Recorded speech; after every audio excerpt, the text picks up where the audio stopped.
hablar de la última parte de la unidad 2, de los dos últimos puntos de la unidad 2, ya para ir concluyendo con la clase del día de la fecha.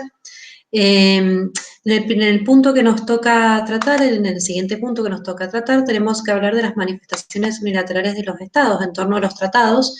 Estas manifestaciones unilaterales son justamente expresiones de aclaratorias o interpretativas que realizan con los estados respecto a los tratados que han firmado sobre alguna cláusula específica de los tratados que han firmado para que la comunidad internacional o sus cocontratantes, digamos, o las partes, o las demás partes que forman, que integran ese tratado, tengan claro cómo dicho Estado interpreta una cláusula, cómo aplica una cláusula determinada. Por ejemplo, tenemos cláusulas interpretativas, como pueden ser en el caso de la Convención de los Derechos del Niño, que nosotros interpretamos que los niños lo consideramos desde la concepción, ¿sí? Esto no es una reserva porque no es una modificación a una aplicación de la cláusula, sino que simplemente interpretamos o aclaramos que es desde la concepción.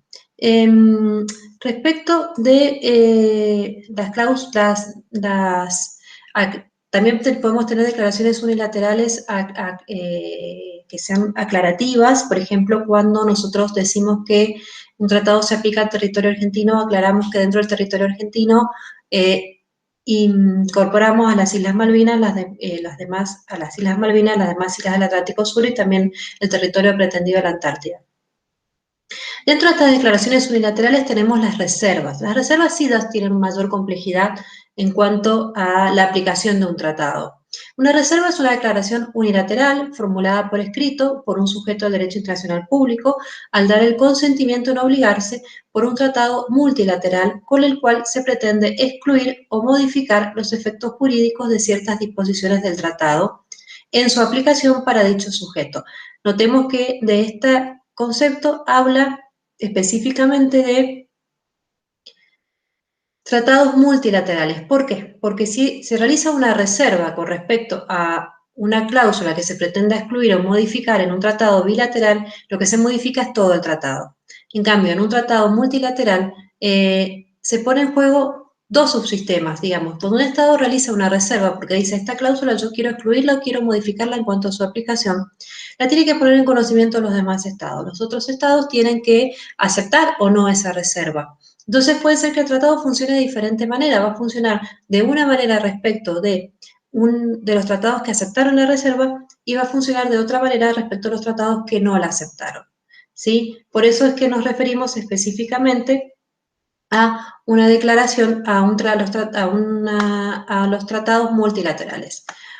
Esta declaración unilateral puede ser recíproca cuando se formula en términos generales y beneficia a todas las partes, no recíproca cuando beneficia a uno solo de los estados, de exclusión cuando lo que se pretende es que no se aplique una determinada cláusula, y de modificación cuando lo que se pretende es que una cláusula se aplique en forma diferente respecto de ese estado. Las reservas se pueden hacer en cualquier momento, se pueden hacer al momento de la firma, al momento de la ratificación, al momento de la aceptación, al momento de la adhesión de un tratado, es decir, yo puedo pedir adherirme a un tratado que ya existe, pero dentro de esa petición va incluida una reserva. Entonces vemos que la reserva puede ser realizada en cualquier etapa de lo que sería la negociación de un tratado, ¿sí? Bueno, después tenemos que hablar de los efectos de los tratados. Una vez que un tratado se culmina la negociación, es ratificado, adoptado y se expresa el consentimiento hacia la comunidad internacional de obligarse por ese tratado, este produce o empieza a producir efectos en su aplicación. Dentro de los efectos de su aplicación, tenemos que tener en cuenta que rigen una serie de principios generales del derecho. Algo hablamos de los principios generales del derecho como fuente del derecho internacional público. Bueno, en la aplicación de los tratados tenemos tres principios que son el res inter alios acta, pacta sunt servanda y rec sic stantibus. Res inter alios acta es lo que ustedes ya han visto en derecho civil como tanto un contrato, o en este caso un tratado, se aplica solamente para las partes que lo firmaron, es decir, no se aplica a los terceros ajenos a dicho tratado. Pero en esta materia hay excepciones. Hay tratados de los cuales rigen aún para aquellos terceros a los cuales no se les aplicó, o aquellos terceros que no son firmantes, como por ejemplo el caso del Tratado Antártico. El Tratado Antártico de la Antártida debe ser respetado incluso por aquellos tratados que no lo firman, estados, mejor dicho, perdón, que no lo firmaron. Es decir, un estado que no firmó no puede ir y pretender soberanía sobre la Antártida o no puede ir y realizar ensayos militares en el territorio de la Antártida. ¿Esto por qué? Porque la Antártida ha sido, es considerada como un patrimonio común de la humanidad, por lo tanto tiene una protección especial y justamente esta protección especial se ejerce en la ONU, es decir, contra todos, es decir, ante los estados que lo firmaron y ante aquellos estados que no lo firmaron. Después tenemos el Pacta Sunt Servanda, que los tratados deben ser negociados, adoptados y cumplidos de buena fe. Esto significa que un Estado no pueda negociar un tratado que vaya en contra de sus propias normas, es decir, que vaya en violación a sus normas internas y por lo tanto después no lo pueda aplicar. También se supone que, digamos, que un Estado debe enviar a negociar a la negociación una persona que tenga la capacidad para hacerla y que, bueno, esa negociación obviamente debe ser una negociación pacífica. Y por último tenemos el Rex Sic Stantibus, que significa que un cambio en las circunstancias no previsto no puede utilizarse como una excusa para no cumplir con el tratado, ¿sí? O sea, que sobrevengan unas circunstancias totalmente diferentes, que cambien la situación en la cual se negoció ese tratado de Sauto, no significa que por ello no tenga que cumplirse. Los tratados deben cumplirse, salvo que sea una circunstancia absolutamente imprevista en la cual el Estado no tuvo, no tuvo nada que ver, es decir, no fue provocada por ese mismo Estado. Esto es parecido a la teoría de la imprevisión que ustedes, o es lo mismo que la teoría de la imprevisión que ustedes tienen que haber visto en Derecho Civil, por eso es que, bueno, digamos, me remito a lo que ustedes, el conocimiento que ustedes ya tienen y se los explico en forma escueta. Otra consecuencia que puede suceder, u otra situación que puede suceder, es que los tratados sean nulos. Al momento de la negociación es que los tratados sean nulos. La nulidad es una sanción que priva de sus efectos propios un acto jurídico en virtud de una causa o un vicio existente al momento de la celebración. En general se presupone que los tratados son válidos, o sea, que digamos, se supone que los tratados son válidos, pero bueno, hay causas que pueden llevar justamente a la invalidez de un tratado y generalmente son causas de carácter sustancial. Hay que tener en cuenta que, en primer lugar, para el derecho internacional público, todas las personas, todos los sujetos de derecho internacional son capaces de celebrar tratados, ¿sí? Lo que puede llegar a plantear una situación o un cuestionamiento es la capacidad del representante que lleva adelante la negociación o la celebración de ese tratado, lo que puede llegar a acarrear una nulidad en la celebración del mismo. Por ejemplo,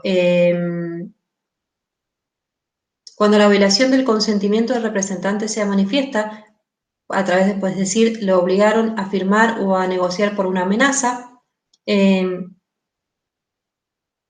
cuando el representante ha realizado una negociación que va, digamos, en contra de, o no tenga competencia, mejor dicho, perdón, no tenga competencia para celebrar esa negociación, o cuando ese tratado que se adopta va manifiestamente en contra de la Constitución Nacional de su propio país. Con respecto al error, que es un vicio del consentimiento, el error en principio no puede alegarse, salvo, bueno, que se trate de un error de hecho, y de hecho esencial en cuanto a su consentimiento. El error tiene que ser de hecho, no puede ser de derecho, porque se presupone que todos conocen la ley y nadie puede alegar su propia torpeza y debe ser un error excusable, ¿sí? Puede ser, por ejemplo, el error de hecho puede ser, por ejemplo, un falso conocimiento sobre una situación o un desconocimiento de un elemento, o sea, que le hayan ocultado un elemento y eso lo haya inducido a error respecto de las circunstancias de la contratación.